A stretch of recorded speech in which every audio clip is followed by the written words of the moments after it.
ناظرین کرام، کنز الایمان کی امتیازی خصوصیات کے تعلق سے ہم حاضر خدمت ہوئے ہیں۔ اعلیٰ حضرت امام احمد رضا فاضل بریلوی رحمۃ اللہ علیہ کے ترجمہ قرآن کا نام کنز الایمان ہے۔ کنز الایمان کا معنی ہے ایمان کا خزانہ۔ کنز الایمان اور دیگر تراجم کا دقت نظر سے مطالعہ کرنے سے یہ بات کوئی بھی غیر جانبدار قاری اس امر کا کھلے الفاظ میں اظہار کیے بغیر نہیں رہ سکتا ہے کہ کنز الایمان تمام تراجم میں منفرد، ممتاز اور جداگانہ حیثیت کا حامل ہے۔ اس امتیاز اور انفرادیت کے متعدد وجوہات ہیں، لیکن یہاں کنز الایمان کے امتیاز اور شرف و انفرادیت کے جن پہلوؤں کا ذکر کرنا مقصود ہے انہیں کچھ اختصار کے ساتھ بیان کرتے ہیں۔ ان میں سے کچھ یہ ہیں: اسلوب ترجمہ، انداز بیاں، معنویت و مقصدیت، صوتی حسن، سلاست ترنم اور نغمگی، ادب الوہیت، احترام رسالت۔ اسلوب ترجمہ: بر صغیر ہند و پاک میں ترجمے کے بالعموم دو اسلوب مروج ہیں۔ ایک اسلوب لفظی ترجمے کا ہے، جبکہ دوسرا با محاورہ ترجمے کا۔ لفظی ترجمہ اس ترجمہ کو کہتے ہیں کہ ہر لفظ کے نیچے اس کا ترجمہ ہو۔ اس ترجمے میں عبارت کے تسلسل، روانی بیان اور ربط و نظم کا خیال نہیں رکھا جاتا ہے۔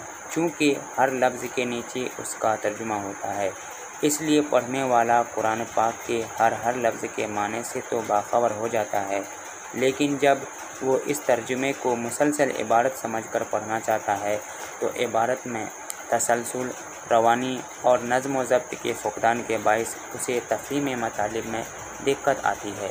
وہ کئی مقامات پر یہ محسوس کرتا ہے کہ نہ پہلی گفتگو کے ساتھ اس مقام پر کوئی ربط ہے اور نہ اگلی عبارت کے ساتھ کوئی تعلق۔ ناظرین کرام، قرآن حکیم کے تراجم کو تاریخی تناظر میں دیکھنے سے یہ بات سامنے آتی ہے: ترجمے کا آغاز اگرچہ لفظی ترجمہ سے ہوا، لیکن اس اسلوب ترجمہ میں مذکورہ سقم اور بیانی کمزوریوں کی بنا پر علماء نے با محاورہ ترجمہ کی طرف زیادہ توجہ دی۔ اسی طرح کچھ مترجمین زبان دانی کے جوہر دکھانے پر اکتفا کیا اور ان کی تمام تر کوششیں عبارت آرائی، انشا پردازی پر صرف ہونے لگیں، جس کے نتیجے میں توجہ فہم قرآن سے ہٹ کر زبان دانی پر مرکوز ہو گئی، اور جس طرح لفظی ترجمہ پڑھنے والا الفاظ و محاورات اور دور از کار تراکیب کی بھول بھلیوں میں الجھ کر رہ گیا، اس طرح قرآن حکیم کا حقیقی مفہوم نہ تو لفظی ترجمہ کر سکا اور نہ با محاورہ۔ لفظی اور با محاورہ ترجموں میں یہ بنیادی کمزوریاں تھیں جو تفہیم قرآن کی راہ میں رکاوٹ بن رہی تھیں۔ ناظرین کرام، اعلیٰ حضرت قدس سرہ العزیز وہ واحد شخصیت ہیں جنہوں نے کنز الایمان کے نام سے قرآن حکیم کا ایسا ترجمہ کیا جو لفظی ترجمہ کے نقائص سے مبرہ ہے اور با محاورہ ترجمہ کی کمزوریوں سے بھی پاک ہے۔